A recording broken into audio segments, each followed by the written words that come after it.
Everyone, welcome to this session. इस session में हम डिफरेंट टॉपिक कवर करेंगे, जैसे concept and provision of PF में की जाती है, जो कि एम्प्लॉय या फिर एम्प्लॉयर के द्वारा साइन की जाती है, और ये ट्रांजैक्शंस कैश या फिर डायरेक्टली अकाउंट में की जाती है, जिस कारण cash value of food concession EDF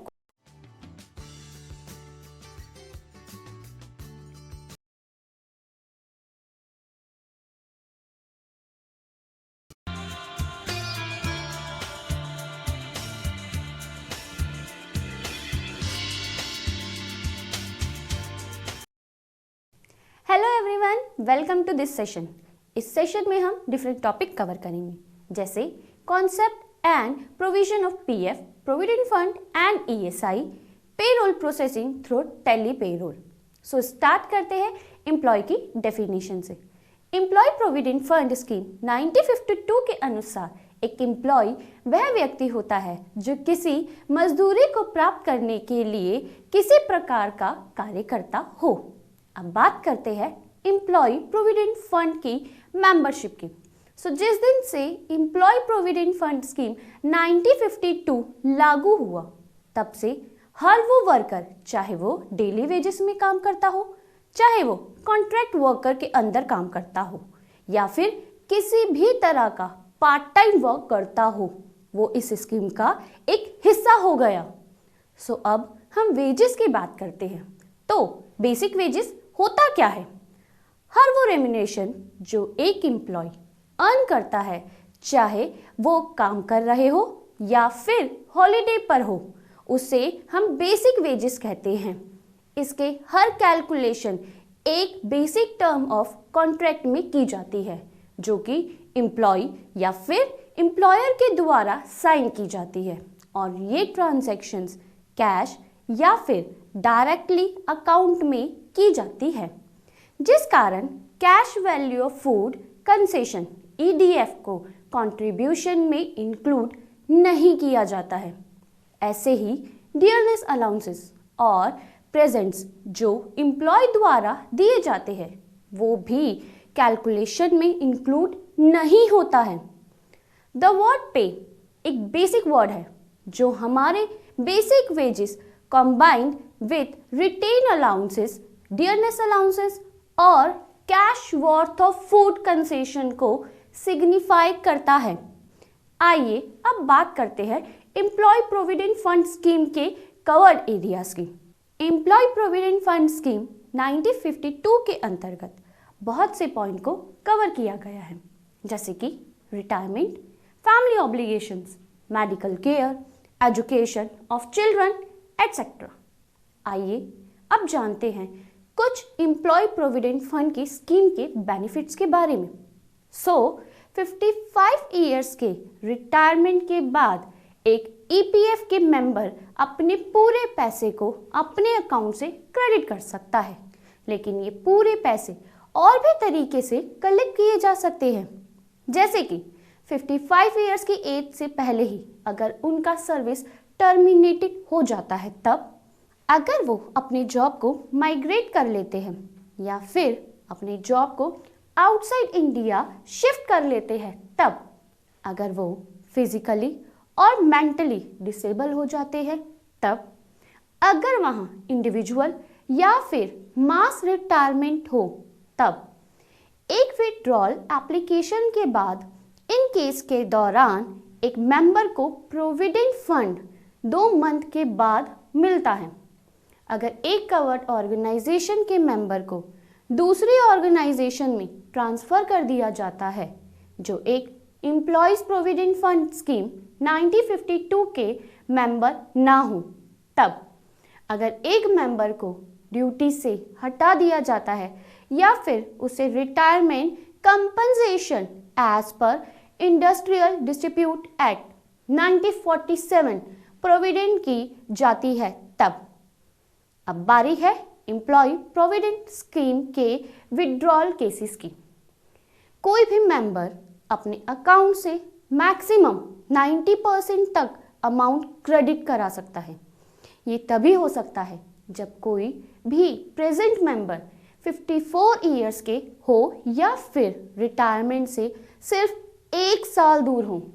withdrawal के लिए एप्लीकेशंस को रिस्पेक्टिव प्रोविडेंट फंड ऑफिस में फॉर्म 19 सबमिट करना होता है। अब लास्ट में एम्प्लॉय प्रोविडेंट फंड स्कीम कोई नॉमिनेशन और पेमेंट के बारे में डिस्कस करते हैं। इसके लिए मेंबर की डेथ होने पर उनका फुल अमाउंट उसके नॉमिनी को दे दिया जाता है। इस पर्पस के लिए फॉर्म 20 पीएफ ऑफिस को प्रोवाइड कराना पड़ता है। नॉमिनेशन फॉर्म 2 के द्वारा की जाती है, जिसके तहत मेंबर के नाम पर्सन जिसके अकाउंट में सारा अमाउंट क्रेडिट किया जाता है। इस फॉर्म में फैमिली के डिटेल्स पुट किए जाते हैं जो कि फ्यूचर प्रोविडेंट फंड ऑफिस के द्वारा यूज किए जाते हैं। आइए अब हम प्रैक्टिकल सेशन पेरोल के थ्रू करेंगे। आज के सेशन में हम पेरोल पढ़ते हैं। पेरोल एक कंपनी में सबसे ज़्यादा इम्पॉर्टेंट होता है क्योंकि इसी में ही एक कंपनी की सारी सैलरी डिटेल्स को रिकॉर्ड किया जाता है। जैसे एक पर्सन को कितनी सैलरी देनी है, कितना कन्वेंस देना है, उसका ओवर टाइम क्या है, उसको एचआर के पैसे कितने देने हैं, ये सारी डिटेल्स मेंटेन करना पेरोल में ही होता है। और इसके साथ ही अटेंडेंस के लिए जितनी भी लिस्ट बनाई जाती है वो सारी पेरोल में ही बनाई जाती है। अटेंडेंस रिकॉर्ड को मेंटेन करना पेरोल में बहुत आसान भी होता है। टैली ERP 9 में हमें इन सब को मेंटेन करने के लिए पेरोल सीखना बहुत ज़रूरी है। तो आइए अब हम पेरोल शुरू करते हैं। आप देख सकते हैं अपनी स्क्रीन पे मैंने पेरोल नाम से एक ग्रुप बनाया हुआ है। कंपनी ग्रुप पेरोल ग्रुप है।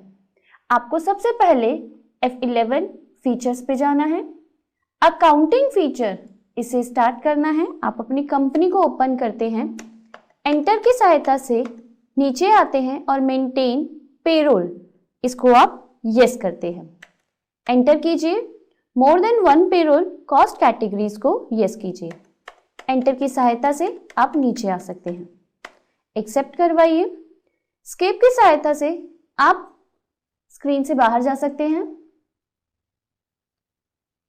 अपनी स्क्रीन पे गेटवे ऑफ टैली के नीचे अकाउंट्स इन्फो और एक नया हेड पेरोल इन्फो आप देख सकते हैं। इस पेरोल इन्फो में हमें पेरोल की इंफॉर्मेशन देनी होगी। हमें इन सब इंफॉर्मेशन को फिल करना है।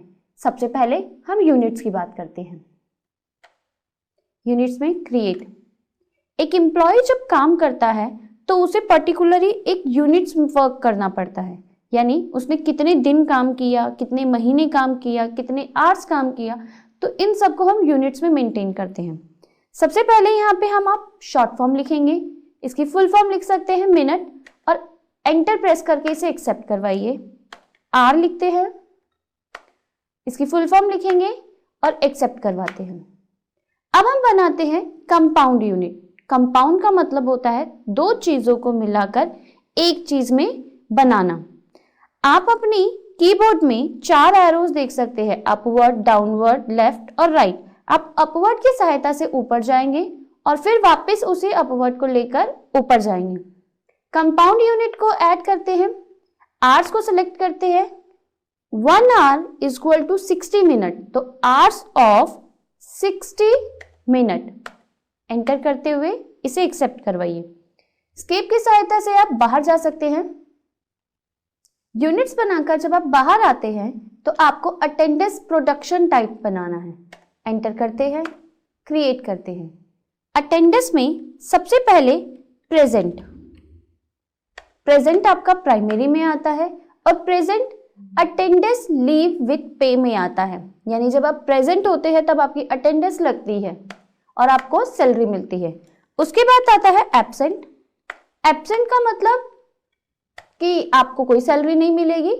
लीव विदाउट पे, आप छुट्टी पे है तो आपकी कोई सैलरी भी नहीं होगी। उसके बाद आपका आता है over time. Over time primary में जाता है और ओवर टाइम हमेशा प्रोडक्शन पे लगता है। प्रोडक्शन हमेशा, अगर कोई पर्सन ओवर टाइम लगाता है तो इसका मतलब ये है कि वो या तो पूरे 1 आवर का लगा सकता है या फिर 1 hour 30 minutes, 1 hour 40 minutes, 1 hour 50 minutes का लगा सकता है। सो हमें आवर्स ऑफ 60 मिनट लेना होगा।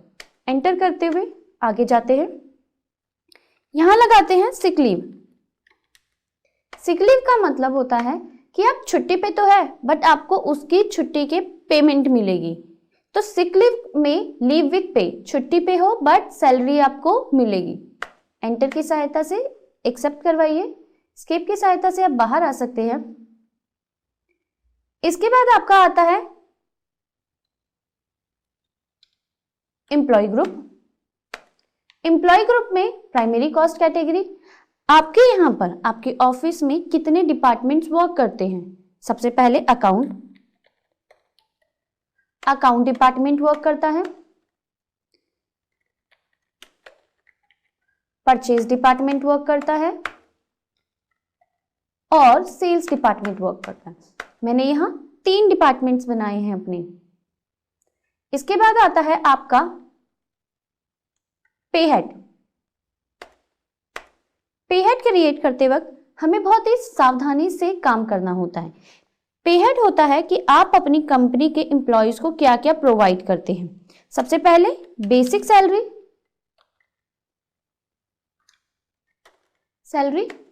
Enter. Basic salary earning for employees होती है क्योंकि ये इनकम होती है एक एम्प्लॉय की। सैलरी है तो एक ऑफिस के लिए ये हमेशा इनडायरेक्ट एक्सपेंस होता है। आपके बेसिक सैलरी से क्या आपकी नेट सैलरी इफेक्ट होती है? यस, तो आप इसे यस करेंगे। आपको जो पे स्लिप मिलेगी उस पे स्लिप में इसका नाम क्या लिखा हुआ होना चाहिए? तो मैंने यहाँ पे बेसिक सैलरी ही लिखा हुआ है। ग्रेजुएटी आपको पेमेंट करनी है तो आप यस कर सकते हैं। यहां पर आपका याद रखने वाली बात यह है कि list of calculation, basic salary हमेशा ऑन अटेंडेंस पे मिलती है। आप जितने दिन आते हैं उतने दिन की ही आपको सैलरी मिलती है। और यहां पर मैंने प्रेजेंट और सिक लीव लिया हुआ था तो आप यहां पे प्रेजेंट लेंगे और यहां पे लेंगे month as per calendar period. अगर आप यूजर डिफाइन लेते हैं तो यूजर डिफाइन लिख सकते हैं और मंथ ऑफ यूजर डिफाइन के लिए 30 डेज होगा। नॉट एप्लीकेबल करते हुए आगे चलते हैं। बेसिक सैलरी के बाद आप ले सकते हैं डी अर्निंग्स अलाउंसेस। डीए एक कंपनी में एक एम्प्लॉय के लिए अर्निंग फॉर एम्प्लॉय होता है। This is again indirect expense. Net salary को आपकी इफेक्ट करती है, यस। और ग्रेजुएटी में डीए देना है या नहीं देना ये आप डिसाइड कर सकते हैं। यहां हम फ्लैट रेट पे देना चाहेंगे, एंटर करते हैं और यहां पर कैलकुलेशन पीरियड मंथ वाइज होता है। एंटर की सहायता से आप आगे जा सकते हैं। इसके बाद आता है over time. Over time earning for employees होता है, इनडायरेक्ट एक्सपेंस होगा, नेट सैलरी इफेक्ट होती है आपकी। और यहां पर ओवर टाइम हमेशा प्रोडक्शन पर होता है। ओवर टाइम लेते हुए मैं आगे बढ़ती हूं। इसके बाद आपका आता है ग्रेजुएटी। ग्रेजुएटी के लिए मैं आपको एक बात बताना चाहूंगी कि ग्रेजुएटी नॉर्मली क्या होता है कि एक कंपनी ग्रेजुएटी आफ्टर 5 इयर्स के बाद ही प्रोवाइड करती है। 5 इयर्स के बाद ग्रेजुएटी ही मिलना शुरू होता है एक एम्प्लॉय को कंपनी के द्वारा। लिस्ट ऑफ पे हेड्स में ग्रेजुएटी आप सेलेक्ट करते हैं। ग्रेजुएटी मंथ तो 30 डेज का ही होगा। अभी मैंने आपको बताया कि 5 इयर्स के बाद मिलना शुरू होता है तो 1 ईयर कंटेन 12 मंथ, तो 12 5 60, तो दैट मीन 60 मंथ तक मुझे 60 मंथ तक तो मुझे कुछ नहीं मिलेगा। 60 मंथ के बाद 15 डेज की सैलरी पर ईयर हिसाब से मिलना शुरू होती है। आपकी ये करंट लायबिलिटी होती है और नॉट एप्लीकेबल में आता है। ग्रेजुएटी के बाद लेते हैं प्रोफेशनल टैक्स।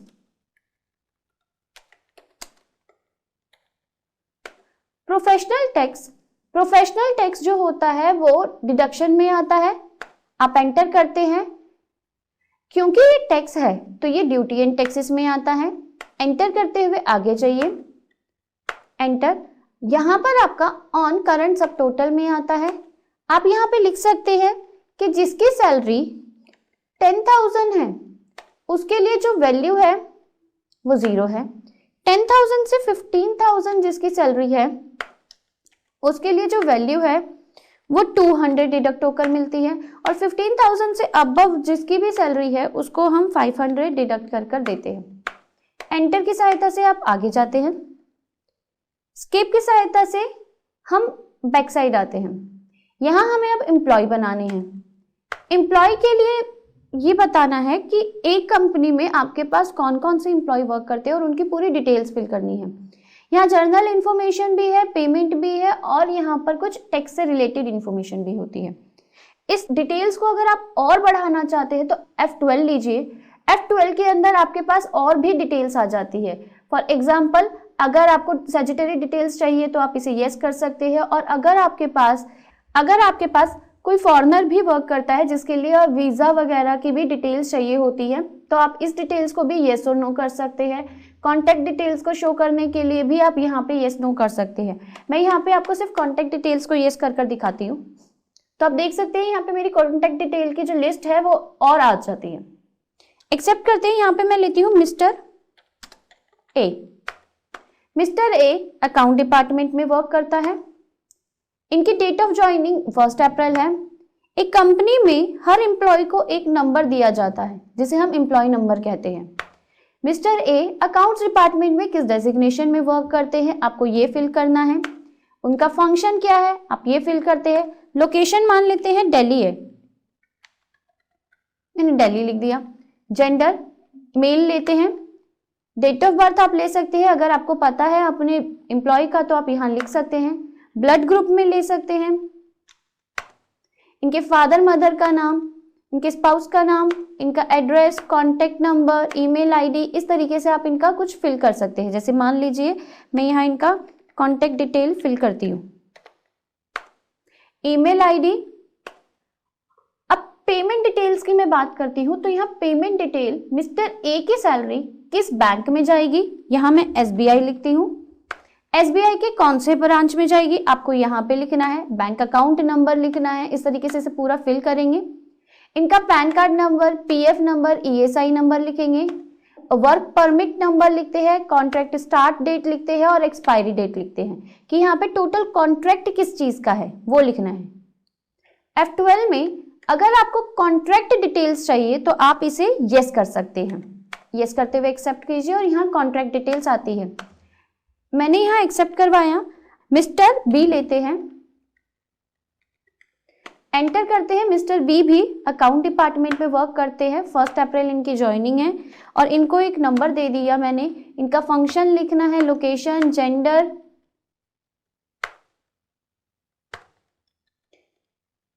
इनका जेंडर लिखना है, date of birth, blood group आप लिख सकते हैं यहाँ पर, father name, mother name, spouse name, contact number मैं यहाँ पर एक रेंडमली फिल करती हूँ।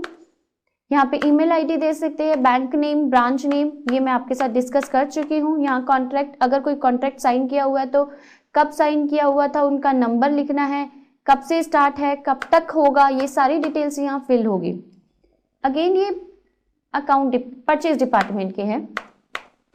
सारी डिटेल्स आप फिल करते हैं यहाँ पे।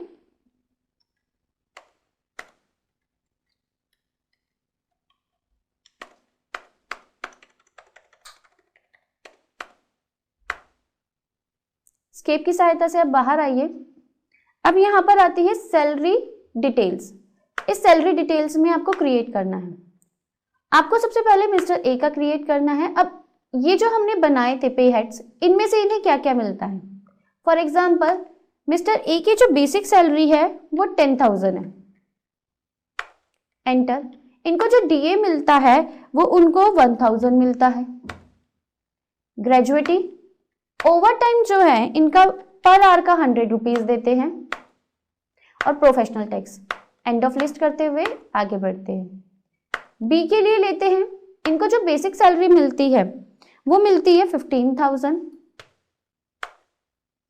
DA इनको मिलता है 700। ग्रेजुएटी, ओवर टाइम जो मिलता है इनका 150 है। और प्रोफेशनल टैक्स भी लगता है इनका। ऐसे ही मिस्टर सी का भरते हैं। बेसिक सैलरी इनकी 75 है,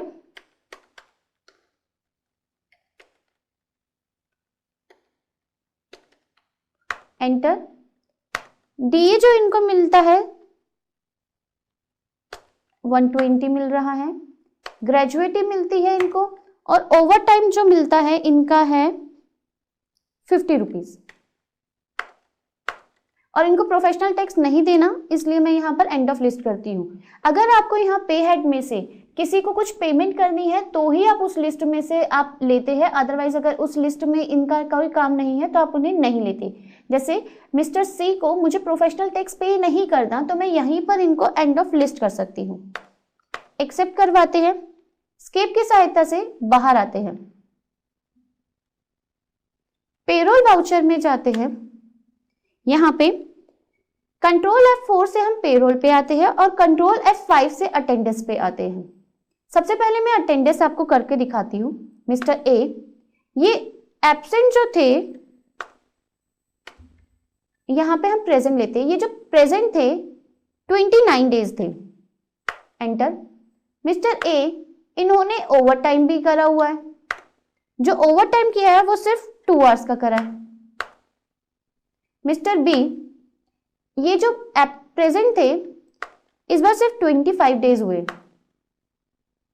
और मिस्टर बी का जो ओवर टाइम था वो 5 आवर्स का था। इसी तरीके से मिस्टर सी,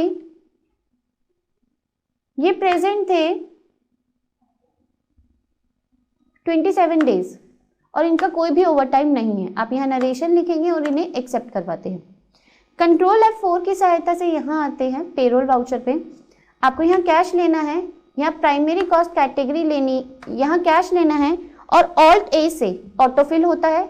यहाँ पे सैलरी लेते हैं, एंटर करते हैं, 1-5 लेते हैं प्राइमरी कॉस्ट कैटेगरी। अब यहाँ पर आपको क्या लेना है, अगर आप पर्टिकुलरली किसी एक का लेना चाहते हैं तो कोई एक ले सकते हैं, अदरवाइज आप एक डिपार्टमेंट ले सकते हैं या सारा ले सकते हैं। मैं यहाँ अकाउंट डिपार्टमेंट लेती हूँ, कैश। और इस तरीके से आप देख रहे हैं कि आपके यहाँ पर स्क्रीन पे प्राइमरी कॉस्ट कैटेगरी में अकाउंट्स डिपार्टमेंट में सिर्फ मैंने 2 लिए थे, मिस्टर ए और मिस्टर बी, तो इनकी सैलरी आ गई है पूरी। यहाँ पर आप इसे एक्सेप्ट करवाते हैं और इस तरीके से हमारा पेरोल फिनिश होता है। Thank you for this session.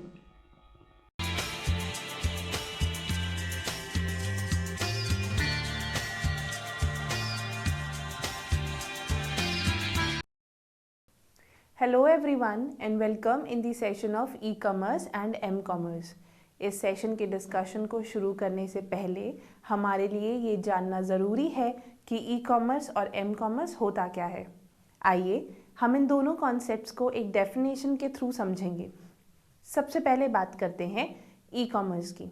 अगर हम ई-कॉमर्स को ध्यान से देखें तो ई-कॉमर्स अपने आप में 2 कॉन्सेप्ट हैं, ई और कॉमर्स।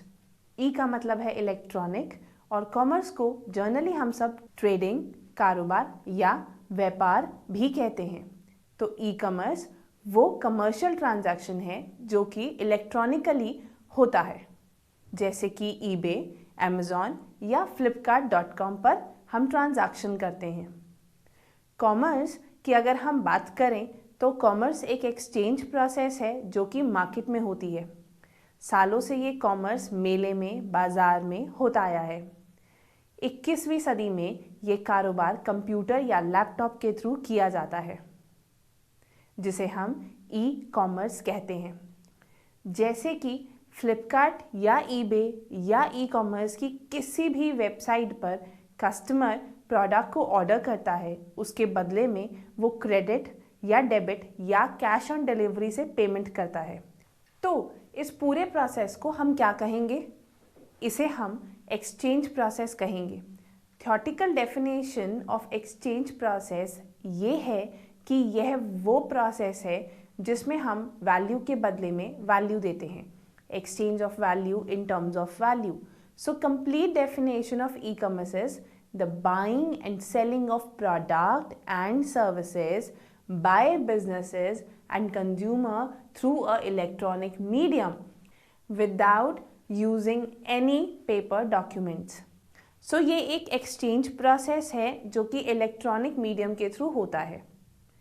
आगे अब बात करते हैं दूसरे कॉन्सेप्ट के बारे में, जो है एम कॉमर्स। एम कॉमर्स वो कारोबार है जो मोबाइल पर होता है। एम कॉमर्स को हम मोबाइल कॉमर्स भी कहते हैं। M commerce is the buying and selling of goods and services through wireless handheld devices such as mobile phones and personal digital assistants. For example, Myntra, Flipkart have mobile apps for the better business opportunities. तो अब हम इन दोनों concepts को detail में पढ़ेंगे। आजकल business को चलाने के लिए ई कॉमर्स बहुत ही महत्वपूर्ण भूमिका निभाता है। यह एक रीसेंट डेवलपमेंट है।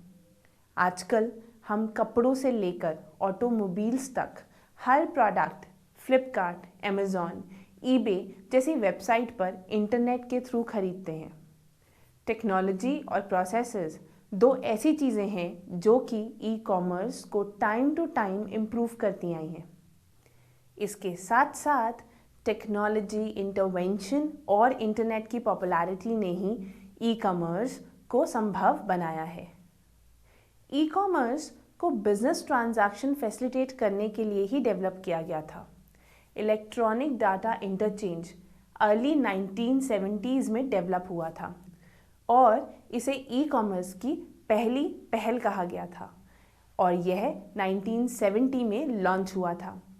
EDI सिर्फ बिजनेस के डॉक्यूमेंट शेयर करने में मदद नहीं करता था, इसने जस्ट इन टाइम जैसी प्रैक्टिसेस को भी फ्लरिश किया था।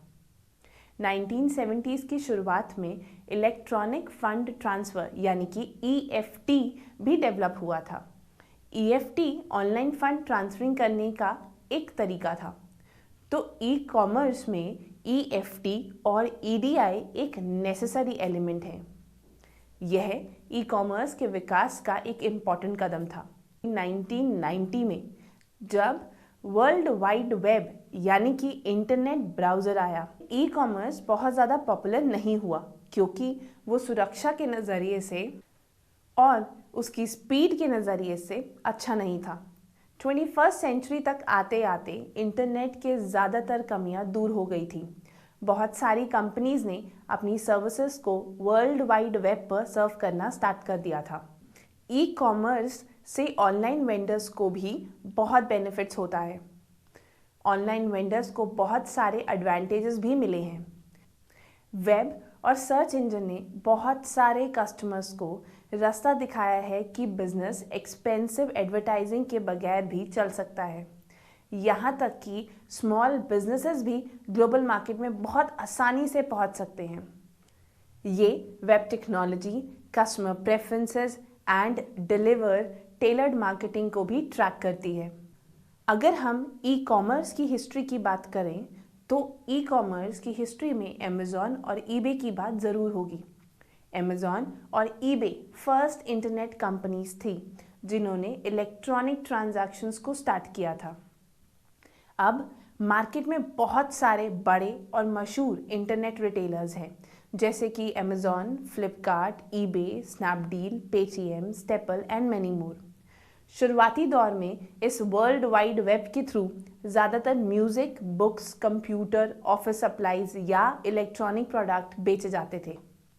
बट आज 21st सेंचुरी में हर तरह के प्रोडक्ट वर्ल्ड वाइड वेब पर सेल होते हैं। आज business to business online transaction business की ट्रांजैक्शन करने का एक बहुत कॉमन तरीका है। अब हम ई कॉमर्स की हिस्ट्री को ब्रीफली डिस्कस करेंगे, साथ में ई कॉमर्स की एडवांटेजेस को भी डिस्कस करेंगे।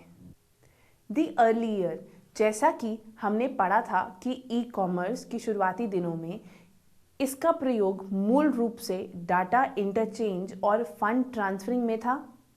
EDI यानी कि इलेक्ट्रॉनिक डाटा इंटरचेंज और EFT यानी कि electronic funds transfer business transaction को इलेक्ट्रॉनिक बनाने के लिए इंट्रोड्यूस किए गए थे। 1982 में बॉस्टन कंप्यूटर एक्सचेंज ने पहली बार कंप्यूटर इक्विपमेंट्स के लिए एक मार्केट प्लेस बनाई जहां कंज्यूमर कॉमर्स जैसी प्रैक्टिसेस कर सकते थे। यह ई कॉमर्स की दुनिया में पहला कदम था। 1980s में क्रेडिट कार्ड, एटीएम के यूज़ और टेलीफोन बैंकिंग को प्रमोट किया गया ताकि कंज्यूमर्स इन सब फैसिलिटी से फेमिलियर हो सके।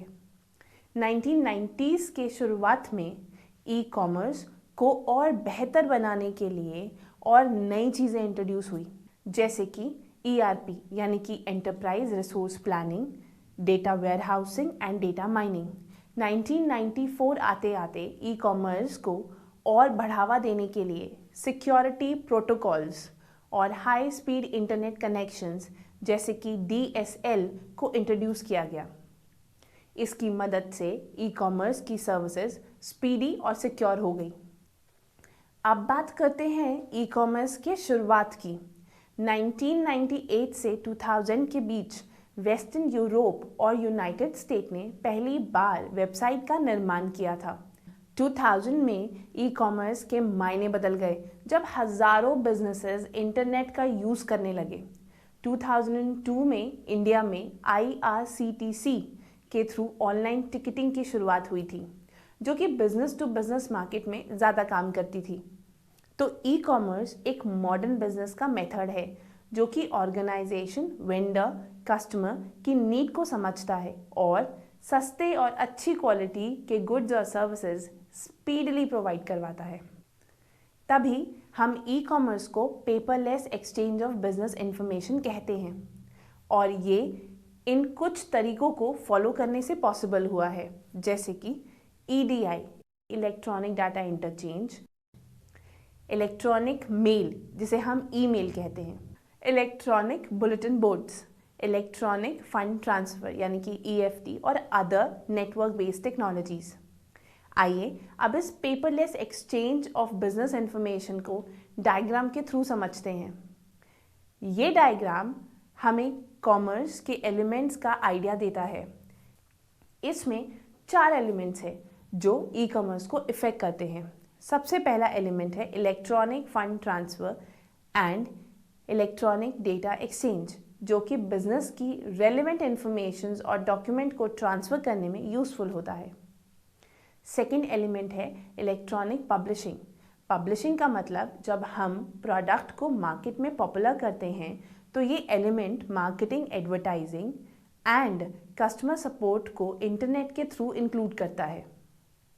थर्ड एलिमेंट है इलेक्ट्रॉनिक मैसेजिंग।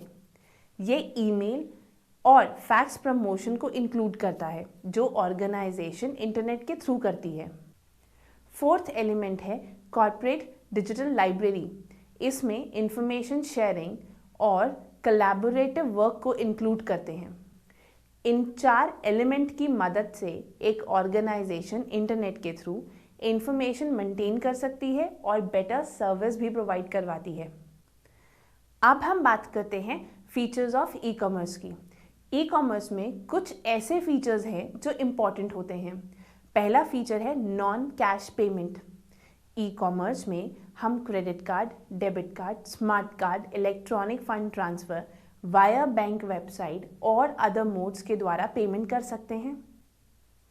सेकेंड फीचर है 24/7 सर्विस अवेलेबिलिटी। ई कॉमर्स एक ऑटोमेटिक बिजनेस है और कस्टमर कहीं भी कभी भी सर्विस को अवेल कर सकता है। इसलिए 24/7 का मतलब होता है 24 hours of each 7 days of a week. Third feature है एडवर्टाइजिंग और मार्केटिंग। ई कॉमर्स बिजनेस के एडवर्टाइजिंग को बढ़ाने में मदद करता है और ये ज़्यादा महंगा भी नहीं होता। ई कॉमर्स की मदद से मार्केटिंग मैनेजमेंट भी बेटर तरीके से काम कर सकते हैं। फोर्थ फीचर है इम्प्रूव्ड सेल। ई कॉमर्स में बगैर किसी ह्यूमन पर डिपेंड हुए कभी भी कहीं भी कस्टमर ऑर्डर प्लेस कर सकता है। इसी वजह से डिपेंडेंसी भी कम होती है और सेल्स भी इंक्रीज होती है।